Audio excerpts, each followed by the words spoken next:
Welcome to the JH Insider Podcast, the show where we will delve into industry insights and trends and share stories from our JH experts and guests. I'm your host, Dan Fogerty, Fire Safety Consultant at Jensen Hughes Pacific. In today's episode, we'll dive into fire testing, bringing you personal stories and expert advice from Steven Halliday, General Manager of Jensen Hughes Fire Testing in Australia. Whether you're here to learn something new, be entertained, or get inspired, you're in the right place. Don't forget to subscribe and follow the JH Insider Podcast from wherever you get your podcasts, or visit us at www.jensenhughes.com/Pacific. So sit back, relax, and let's get into it.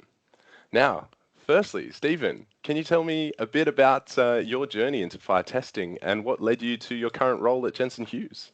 Sure can, Daniel. So thanks for inviting me on. For those that have spoken with me about this in the past or have seen any of the presentations or anything else we've done, sort of know tongue-in-cheek that I could talk for days about what we do. But in terms of how I found myself in fire testing, which is a relatively niche field, my background's mechanical and space engineering. So I did my bachelor's at UQ in St. Lucia in Queensland. My family's originally from Melbourne, where our lab is based. But I was born up in Papua New Guinea and spent most of my formative years off the tip of Cape York Peninsula, or going to boarding school in central Queensland. So, but I think what sort of instilled from an early age, my old man, he's a marine, automotive and aeronautical mechanic. So I grew up in and out of the workshop. I always loved being sort of hands-on. And Fantastic. unfortunately, at the time that I graduated from mechanical and space, we didn't really have a large industry in Australia anymore. A lot of what used to be down on Fisherman's Bend in Victoria is gone. So I found myself in search of work, and there was a job posting for, at the time, Exova Warrington Fire, just up the road from where I live, and thought, well, what's the worst that could happen? Now, that was about 15 and a half years ago, and we've gone through a couple of name changes since then, from Exova Warrington Fire to Warrington Fire Australia to now Jensen Hughes Fire Testing. And I started out as a grad position. I needed my time to fulfill my graduation requirements for uni. So what I guess initially was expected to be a short stint has turned into a long and rambling journey. But I think what I've enjoyed, and really what sort of kept me on for that time, is the fact that it's not your typical engineering setting. Like, I could find myself on one day being at my desk the whole day in front of a computer going through reports or research. The next day I could spend the whole day out in the lab building and burning things. So I refer to myself and others in our particular line of profession as gainfully employed arsonists. We're typically the most interesting people at our partners' Christmas parties, in terms of when they ask you, what do you do? It's like, I burn things for a living. So it's not easy every day, day out. It can be hard and dirty work, but it's always fulfilling and interesting, because we're doing different things in a slightly different way every day we come to work. Absolutely, it must keep it very interesting for you when it's shaped like that. Yeah, like the variability in what comes through our doors. Like, sometimes we've got a bit of an idea about how something might go. Other times it's a complete surprise. And I mean, that's in essence why we test. If we knew what the outcome was, we'd skip straight to the reporting portion, but we don't. Yeah, exactly. And I suppose, well, career and the whole industry is adapting throughout time. So how have you seen the role of a fire safety or fire testing laboratory essentially develop over your time in industry? Well, when I started, it was as an independent third-party laboratory. So Warrington Fire at the time has been in existence and an accredited test facility since about 1991, so 3 decades. As an independent third-party testing provider, we can still be treated as a bit of a black box. You deliver a product, we conduct a compliant test, you get an outcome. All things being equal, and if everyone was on the same page, that's effectively where we could reside. That said, over my years in the role, what we've come to discover is it's not as sort of clear cut, and that understanding isn't as universal as we'd like. So by way of an analogy, we used to say, from a testing facility perspective, the NCC wasn't our kettle of fish. It set out the mandated requirements. It instructed people what DTS was, like deemed to satisfy solutions, and how we sort of bolted into that. But more and more, we found ourselves having to like sort of guide and educate, as well as at the same time remaining impartial and a little bit like at hand's distance, so that we didn't impact or interfere with the outcomes of what we were testing as well. So, and as that sort of knowledge piece is spread, I think the regulatory framework as well, with building certifiers and surveyors, and the line's been a bit blurred about who gets to do what and who should do what. I've always found it easier in testing, in that our view on the world is typically black and white. It's either compliant or it's not. We do a compliant test, you get a DTS evidence of suitability outcome, or you don't. Yeah. Over the years, we've contributed to research and development testing. So not everything we do is strict compliance. Sometimes a fire safety engineering firm might need empirical data to back up their performance solutions. So we're always open and willing to do the weird and wonderful, the sort of the bespoke tests, because sometimes construction and the construction methodologies outpace the testing standards. It's just sort of the way of the world with novel construction. So being adaptable, but at all times being very sort of clear, concise, and articulate about what compliance looks like. Because I can burn anything you want.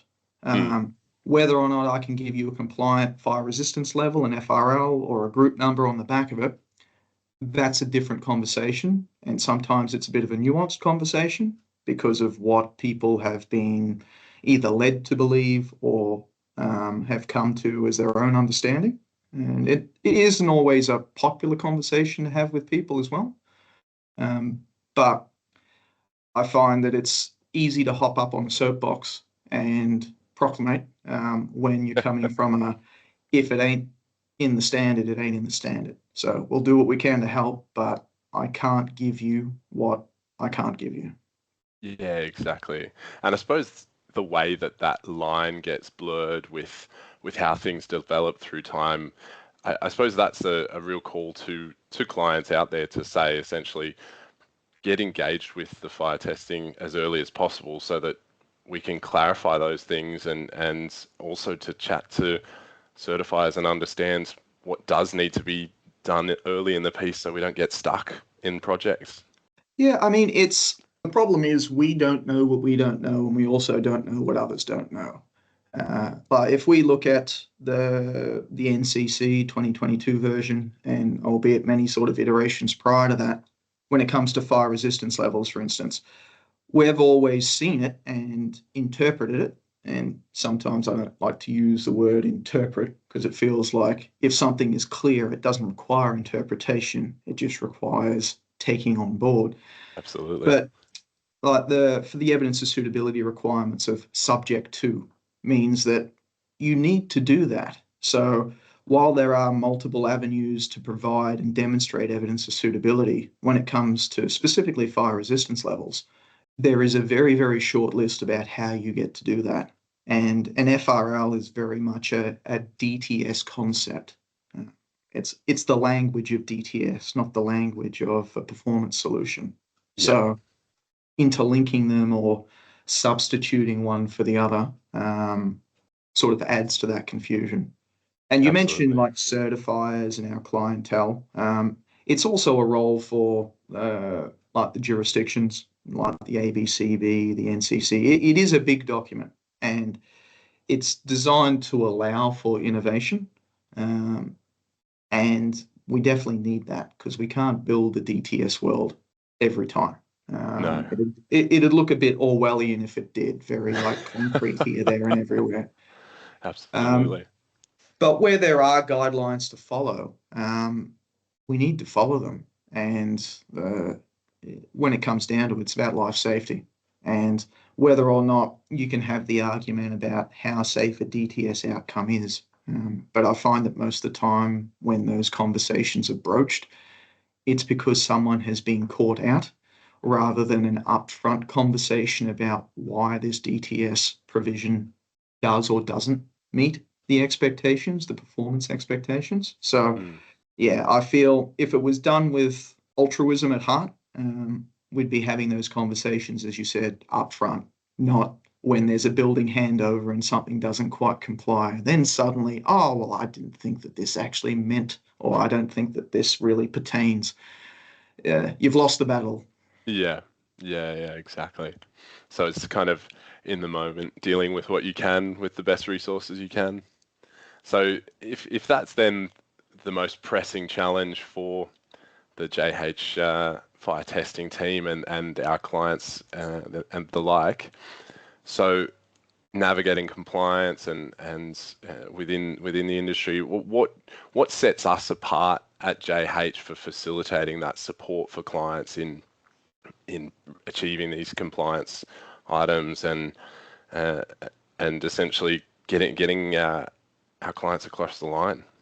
The benefit is that there's effective service offerings that we have at JH. Like if we were just an isolated testing laboratory, and as I was alluding to earlier, if we had no interest, deliberate or otherwise, in the NCC, if someone came to ask us for, I need this particular test done, okay, we're running on the assumption that they know what they need. So we conduct a test, they get an outcome for better or for worse. In the end, the outcome of the test is the outcome of the test. Like fire is not malicious, there's no intent with it. When we pop a specimen on the furnace, it doesn't care who made it, where it was sourced, all things being equal in a fire. So in those instances, once it leaves our doors and those reports go out, we don't know. So it might not have been the testing that was required. And there's been instances where we've had clients come to us requesting specific tests for evidence to support code mark certification, for example. And we've been left sort of scratching our heads going, for instance, you're a decking material. Why are you requesting to do a load-bearing fire resistance test for a wall element? Like, because that's what we were told. Okay, I can take your money, but it's not going to give you what you need.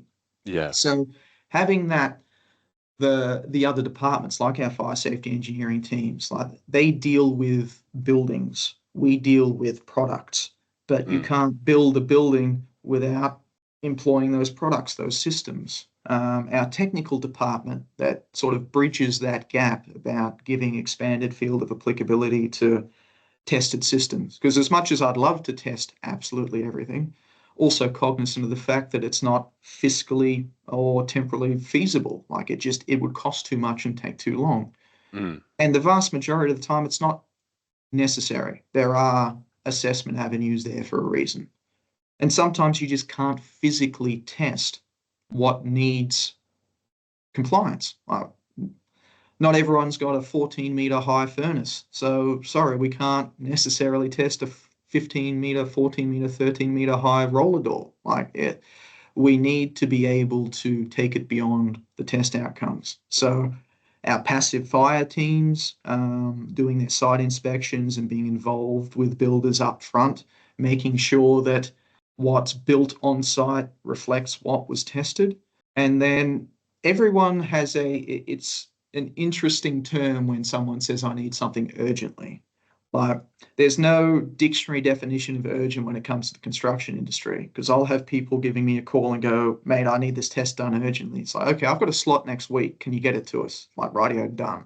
And then in the next breath, I'll be talking to another client and they're saying, oh, I need this urgently. It's like, okay, I've got a test slot next week. Oh, no, we won't be ready for about 2 or 3 months. So just sort of clarifying those timelines. But having so many different sets of eyes on a project, whether it be the safety engineers on the building, the passive fire team or during their site inspections, the technical team being able to address minor non-conformities without necessarily having to come through testing, or if it does come to testing, making sure that all your ducks are in a row and all the information's there. Because if it's all set up and good to go,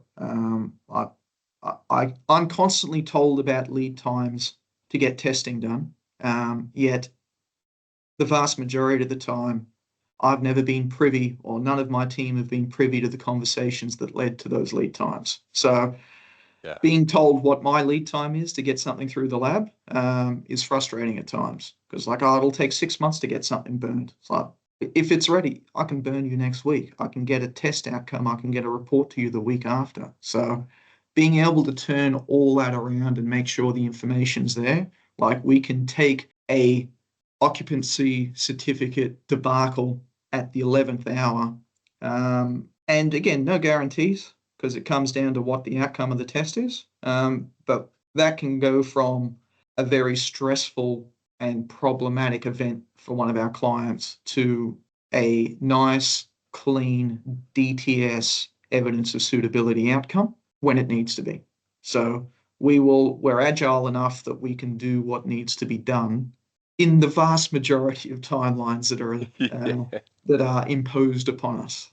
Yeah, absolutely. So it's really deciphering what the client needs at any one given point in time, and I've spoken a bit with your fantastic sales team and on how they go about that, and just essentially running through with the client and kind of ticking off all the relevant questions to make sure that this is the exact, test that is required, and have their needs met in essence. So yeah, no, that's fantastic. It's so crucial to make sure that people are step through that process and feel heard in that way. So that's awesome.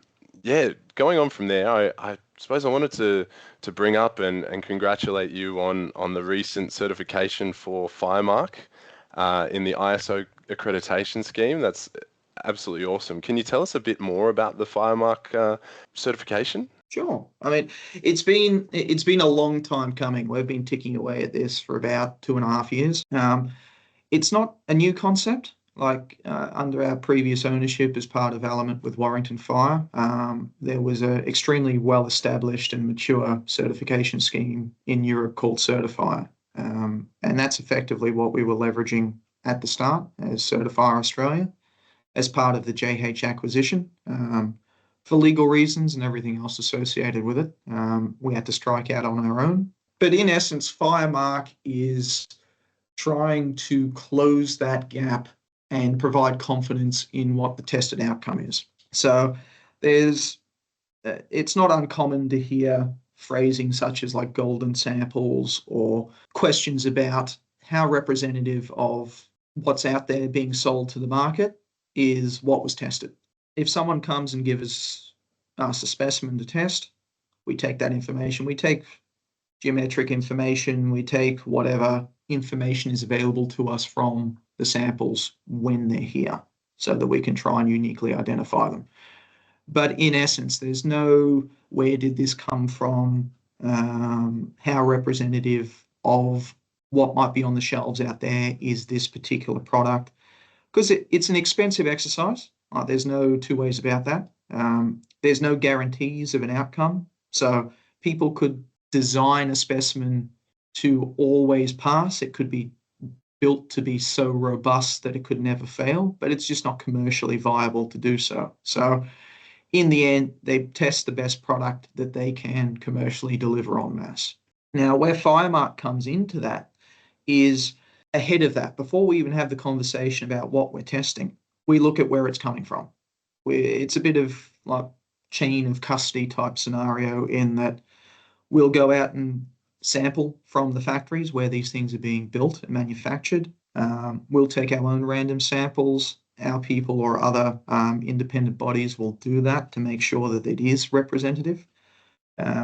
Those facilities typically need to be 9001 accredited because they need to have some means of demonstrating that what they're producing on the day that we do our sampling is representing what they do the next day or the month after or 6 months before. And then that's sent to the laboratory.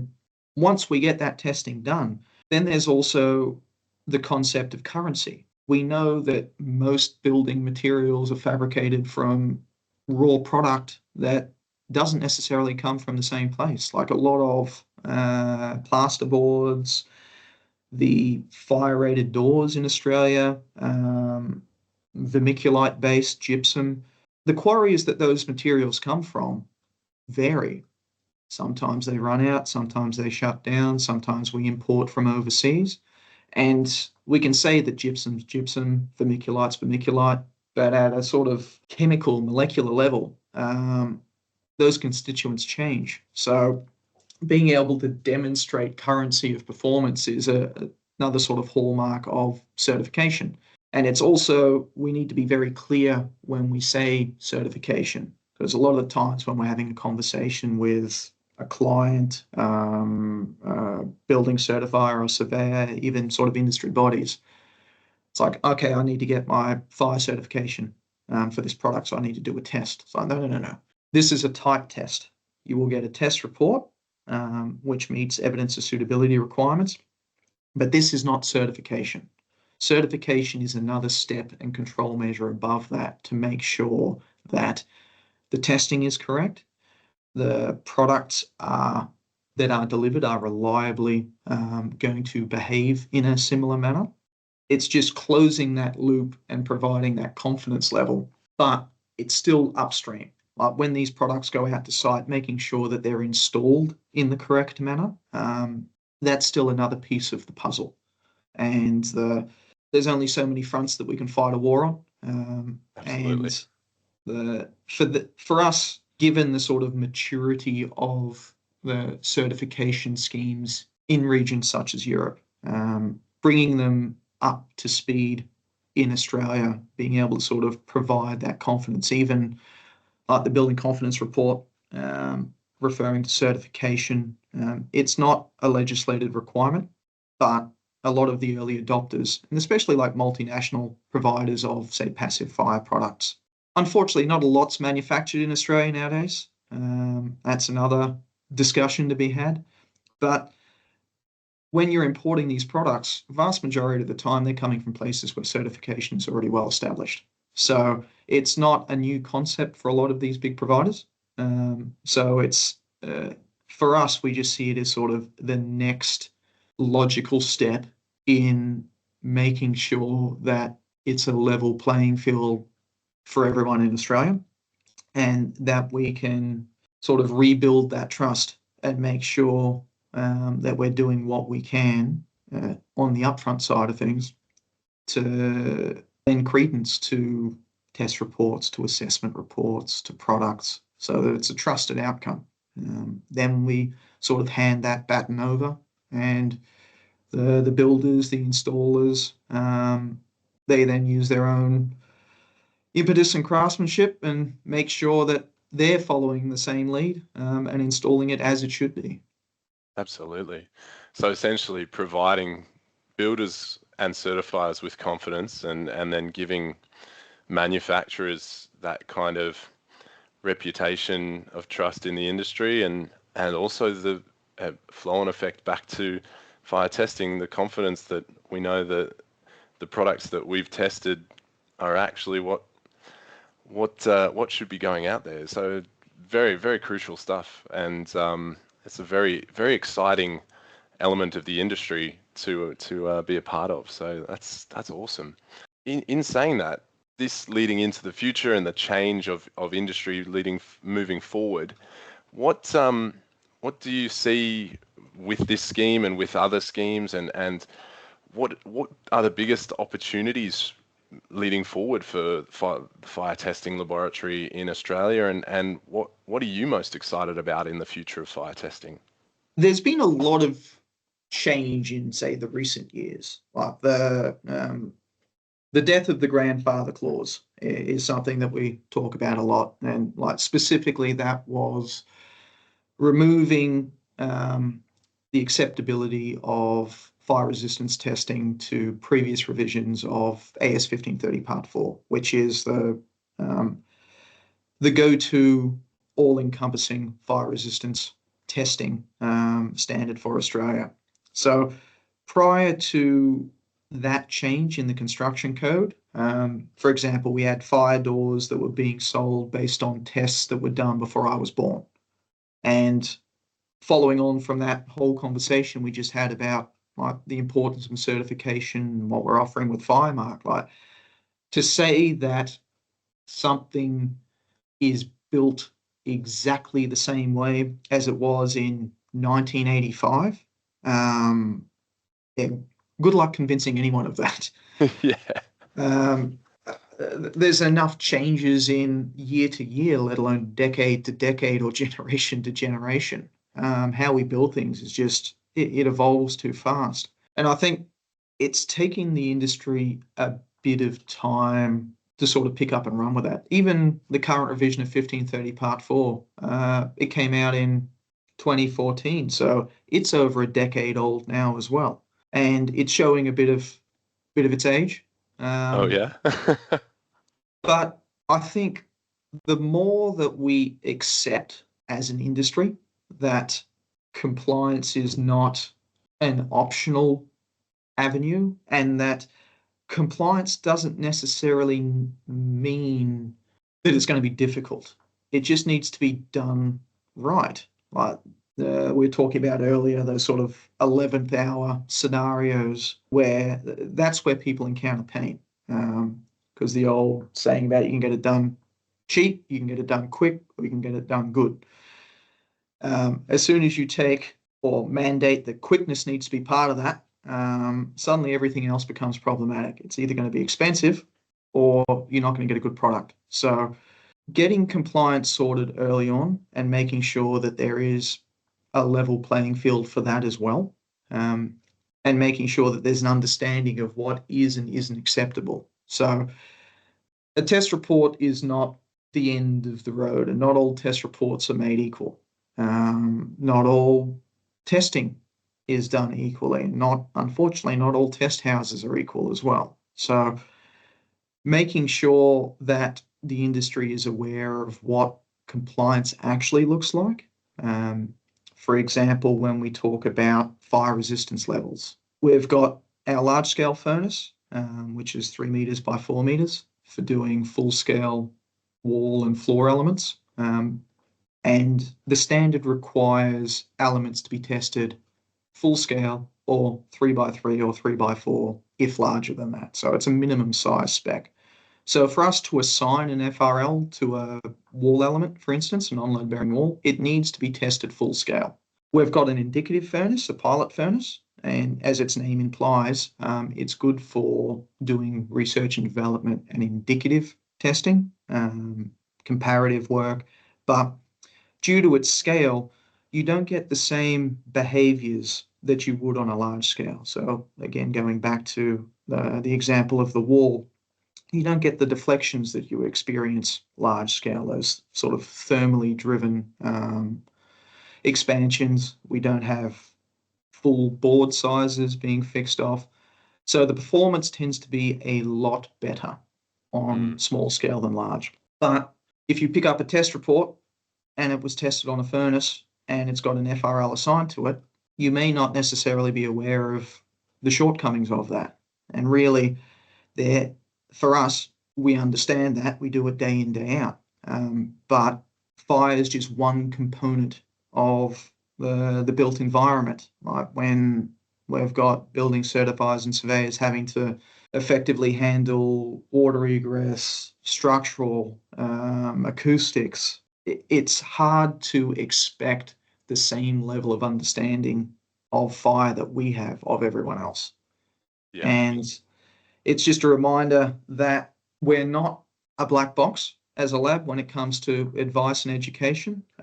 We welcome questions because 9 times out of 10, clearing this up front and having a nice candid conversation about what compliance actually looks like before we get to that 11th hour, and then allowing that to sort of cascade out.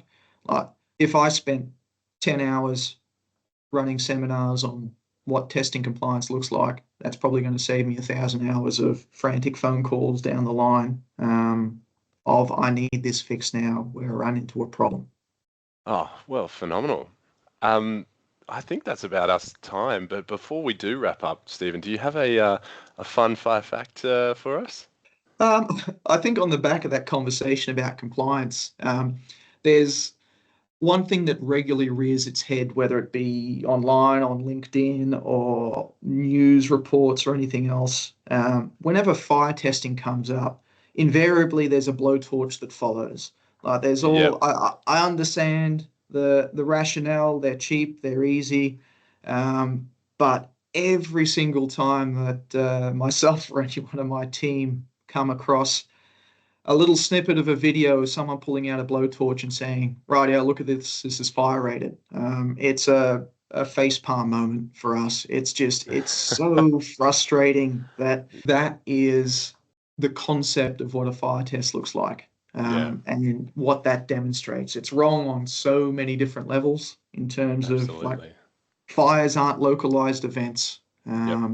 And the expected performance of that. And if nothing else, it perturbs because whether or not people associate fire testing and what we do with wandering out with a blowtorch. And because when we get queries like, okay, how much material do I need to send for this? It's like, okay, we need enough for a 3 meter wall. It's like, oh, thought we were just going to send like a couple of 100 by 100 squares for you so you could do the test. What? No, no, no, no.